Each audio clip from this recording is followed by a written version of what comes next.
So this is my second time doing this Spider-Man ranking on this channel. Hopefully by a third time I get it right.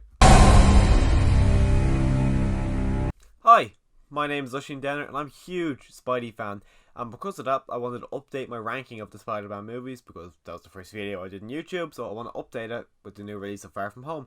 Now, just so everyone knows, I won't be including Venom in this because Spider-Man's not in it, so it's not a Spider-Man movie. So, with all that said, let's start ranking the movies.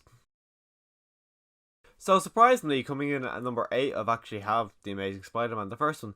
I think last time I did this ranking, I think came in about 4 or 5, but I didn't rewatch the movies before that. Now I actually rewatched all of them in preparation for this, and I felt like I was watching a new movie when I was watching this movie, even though I've seen this movie about 4 or 5 times, but I haven't seen it in about a year, maybe 2 years, so I forgot a lot of it. So a movie that I have seen 4 or 5 times should not be a completely new movie to me, even though it just seems so fresh. Like, there's a lot of things like I forgot about. I knew Uncle Ben died, but I forgot the actor was a lot younger. Even I remember Aunt May was younger, but I forgot what she looked like. All I remember from this movie was the villain was the Lizard, and that Emma Stone and Andrew Garfield had a great relationship, and the Stan Lee cameo. I remember that, but I forgot the whole plot line about Gwen Stacy's dad and that she died. I only remembered I knew she died, or I knew he died, because of the plot in The Amazing Spider-Man 2, because I remember that movie a lot more. And personally, I'd rather watch a bad movie than a movie I don't remember at all.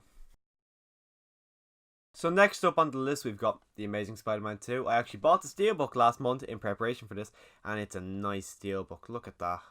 But I think it's a lot better than this first Amazing Spider-Man movie, just because it's a lot more memorable. It kind of falls flat in a lot of places, but it's so more memorable. Where rewatching, I remember a lot of cool scenes, like, oh yeah, that scene's coming up now, or that scene. But in The Amazing Spider-Man 1, I forgot where everything was going. It's got Andrew Garfield seems like he's just falling into the role a lot better in this movie, even though he still is my least favorite Spider-Man, but he's just a lot better in this movie than he was in the first, and his suit is probably my favorite Spider-Man suit we've ever actually had. It was in this movie. Him and Emma Stone's relationship is even better. You actually believe it, probably because they were dating at the time, but you actually feel like they're real. Even Electro, he's not as bad as people actually say he is. Green Goblin looks like a mess, but Electro, I give him a bit more credit for actually, because he's a lot better than actually people say he is, and the Rhino is just completely forgettable.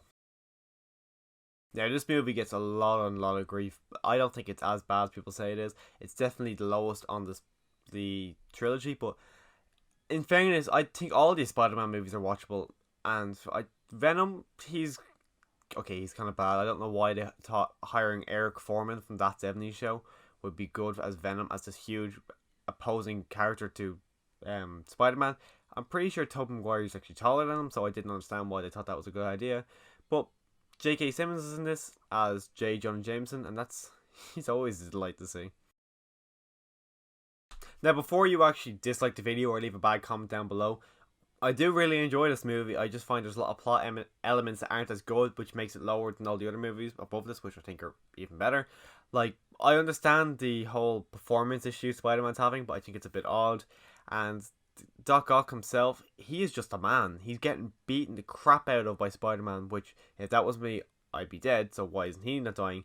The arms are powerful, he's not powerful. So, even though there's great sequences like the train sequence and memorable, and Doc Ock is probably one of the best films we've ever had, but all these elements in my head are just making it lower than the other movies in this list.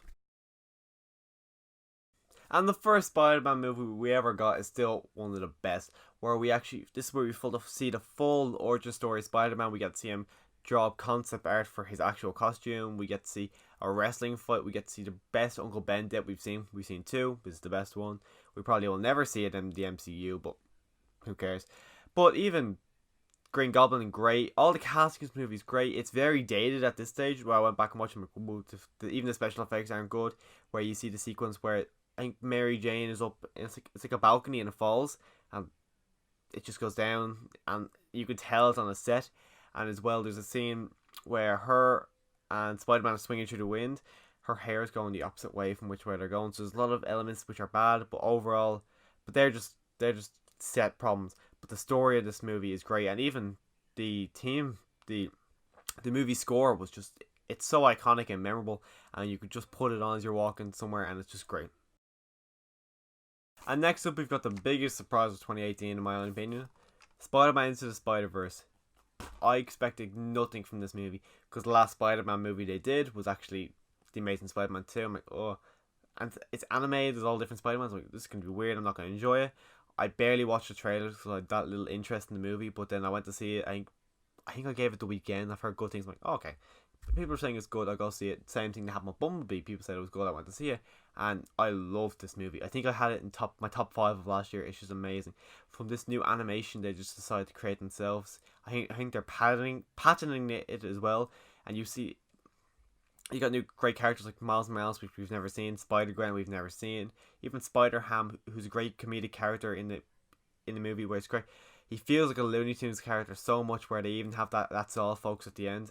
It's just, I love this movie. I've watched it I think 4 times on Blu-ray, and then I think I've seen it twice in cinema, and I plan on seeing just a lot more. And our runner-up is Spider-Man Homecoming. I was just as shocked as you guys probably are that this is number 2. Going into Spider-Man Far From Home, this is my number 1. I got pushed back, but even though I love this movie, you got Vulture, who is personally is my favorite Spider-Man villain we've ever gotten. Michael Keaton does an amazing performance. We have Iron Man movie, which is a great additional, great little spice on top of this movie, because he's not in it much. In the marketing, they really showed off that we got Robert Downey Jr. for this movie. He's in it, but he's not a lot, and this is the stepping stone they have to build the kind of father-son relationship that him and Spider-Man have. You see it in Infinity War, and you see the end of it in Endgame.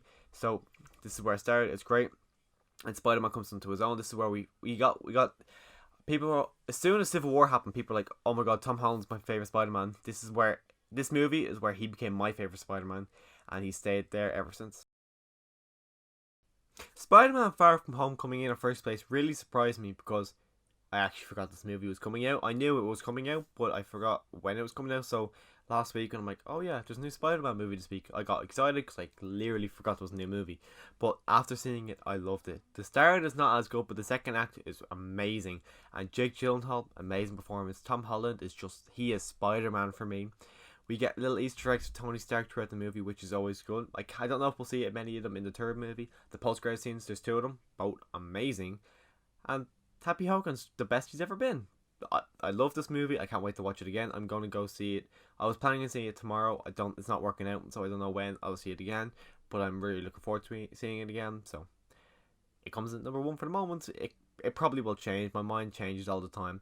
But at this moment, right now, this is my favorite Spider-Man movie. So that's my list. Let me know what yours is down below. Don't forget to click that subscribe button. And as always, thanks for watching.